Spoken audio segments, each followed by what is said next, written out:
top and all new at this hour. Help for victims of a fraudulent home financing company calling itself Infinite Properties. A Channel 5 News investigation uncovered a slew of allegations against that company. Channel 5's Angela Vargas spoke with a victim of Infinite Properties. She says she received a letter from the FBI. She wants to let others know help is out there. Today marks the 5th day of the Infinite Properties trial. 3 suspects are accused of taking thousands of dollars. They are accused of asking people for money for their dream home. They wanted payment up front. We know witnesses and victims are scattered across the U.S. from Oregon to the Valley. Hope in an envelope. I wouldn't wish this on anybody. Rita Castillo was working with the realtor. I told him, let me go through the bank, and he said there was one of their properties and that they had a private investor, that it would be closer, we would finish closing faster if we went through that. And he took us to Infinite Properties. She met the co-owner of Infinite Properties, Luis Rodriguez, at this Me in 3D shop in McAllen. It's now closed down. We went back to his office and we did the contract, and I gave him the $8,000 in cash. The company made Castillo believe she owned her new house. We did work inside the property as well, yes. We were given the code to go in the house and we started painting. We painted the living room, the kitchen, the bedrooms. We even had stuff in the storage room. The closing date for the house never came. I found out because the closing date on the contract had already passed.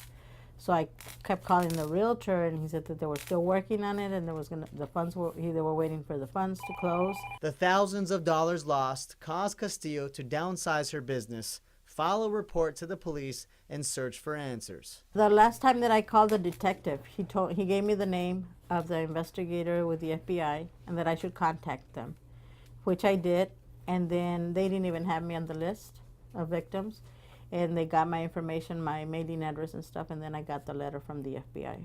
In the letter, it provides a PIN, password, and information about the FBI's Victim Assistance Program. At least I know they're doing something. She did advise me that because of the amount of victims there was, if they collected any money, that it was going to be split amongst everybody, and we might be getting like $10 a month. Now she wants others to contact the FBI. Get yourself on the list if you're not, so that you can get at least an update on what's going on. And hopefully we can get some type of help. Castillo says she will wait and check her email for more information as the trial continues. Castillo tells us the victim assistance specialist says more than 100 victims are on the list. We found more than 100 witnesses, including FBI agents, Valley officers, and victims on this 5-page federal document. We'll continue to keep track of the trial and bring you the very latest. In the Channel 5 newsroom, Angela Vargas, Channel 5 News at 6. And we wanted to know more about the FBI's Victims Assistance Program. This is a Channel 5 News Extra.